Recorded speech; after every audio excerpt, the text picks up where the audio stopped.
కీలక రూల్స్ అయితే ప్రకటించింది. 5 రోజుల్లోనే ఖాతాదారులకు సొమ్ము వాపస్.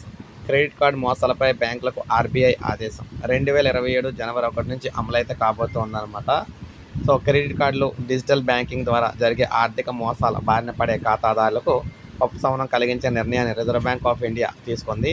క్రెడిట్ కార్డు మోసాలపై ఫిర్యాదు చేసిన 5 రోజుల్లోగా సదరు వివాదాస్పద మొత్తాన్ని బ్యాంకులు తప్పనిసరిగా షాడో రివర్సల్ లేదా ప్రొవిజనల్ క్రెడిట్ అంటే తాత్కాలికంగా నగదు బదిలీ రూపంలో ఖాతాదారుడి ఖాతాకు జమ చేయాలని ఆర్బీఐ ఆదేశించింది. డిజిటల్ లావాదేవీలో ఖాతాదారుల బాధ్యతను పరిమితం చేసే విధంగా సవరించిన నిబంధనలు ఆర్బీఐ విడుదల చేసింది. ఈ కొత్త నిబంధనలు 2027 జనవరి 1 నుంచి అమలులోకి రానున్నాయి. మోసం ఎలా జరిగినా కూడా ఖాతాదారులపై ఎటువంటి బాధ్యత పడని సందర్భాలపై ఆర్బీఐ స్పష్టత ఇచ్చింది. బ్యాంకు వైపు ఉన్న లోపాలు లేదా నిర్లక్ష్యం కారణంగా మోసం జరిగితే ఖాతాదారుడు ఆ విషయాన్ని ఫిర్యాదు చేసినా చేయకపోయినా సరే లావాదేవీని రద్దు చేసి పూర్తి సొమ్మును బ్యాంకే వెనక్కి ఇవ్వాలి. బ్యాంకు లేదా ఖాతాదారుడి తప్పు లేకుండా ఏదైనా థర్డ్ పార్టీ హ్యాకింగ్ వల్ల మోసం జరిగితే ఆ లావాదేవీ జరిగిన 5 క్యాలెండర్ రోజుల్లోపు ఖాతాదారుడు బ్యాంకును నివేదిస్తే వారిపై ఎటువంటి బాధ్యత ఉండదు. ఒకవేళ 5 రోజుల తర్వాత ఫిర్యాదు చేస్తే బ్యాంకు పాలసీ ప్రకారం నిర్ణయం తీసుకుంటారు. ఖాతాదారుడు మోసం జరిగిందని ఫిర్యాదు చేసిన తర్వాత ఆ ఖాతా నుంచి మళ్ళీ ఎటువంటి అనధికార లావాదేవీలు జరిగినా బ్యాంకులే ఆ నష్టాన్ని భరించాలి. బ్యాంకు మోసపూరిత లావాదేవీ సొమ్మును వెనక్కి ఇచ్చేటప్పుడు అది ఏ రోజు అయితే జరిగిందో అదే తేదీతో జమ చేయాలి. దీనివల్ల ఖాతాదారుడు ఎటువంటి వడ్డీ నష్టాన్ని కూడా లేదా అదనపు వడ్డీ ఛార్జీని భారాన్ని కానీ భరించాల్సిన అవసరం అయితే ఉండదు.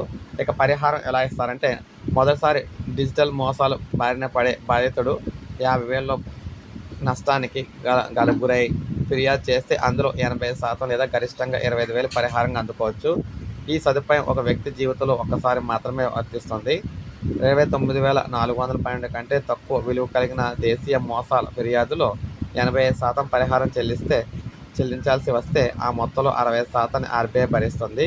మిగిలిన మొత్తంలో 10% ఖాతాదారుడి బ్యాంకు, ఇంకో 10% బెనిఫిషియరీ బ్యాంకు భరిస్తాయి. మోసం డబ్బులు జమైన బ్యాంకు భరిస్తాయి. వినియోగదారుల నిర్లక్ష్యంలో ఓటీపీ లేదా పాస్వర్డ్ షేర్ చేసి నష్టపోతే అందుకు వారే బాధ్యత వహించాల్సి అయితే ఉంటుంది. సవరించిన ఈ ఆదేశాలను దేశంలోని అన్ని వాణిజ్య బ్యాంకులు, స్మాల్ ఫైనాన్స్ బ్యాంకులు, పేమెంట్స్ బ్యాంకులు, కోఆపరేటివ్ బ్యాంకులు తప్పనిసరిగా అమలు చేయాలని ఆర్బీఐ స్పష్టం చేసింది. ఇక 500 దాటితే ఉచిత ఎస్ఎంఎస్ తప్పనిసరి అన్నమాట. బ్యాంకులు తమ ఖాతాదారులు చేసే ప్రతి 500 అంతకు మించిన ఎలక్ట్రానిక్ బ్యాంకింగ్ లావాదేవీలకు సంబంధించి తప్పనిసరిగా తక్షణ ఎస్ఎంఎస్ అలర్ట్లను పంపాలి.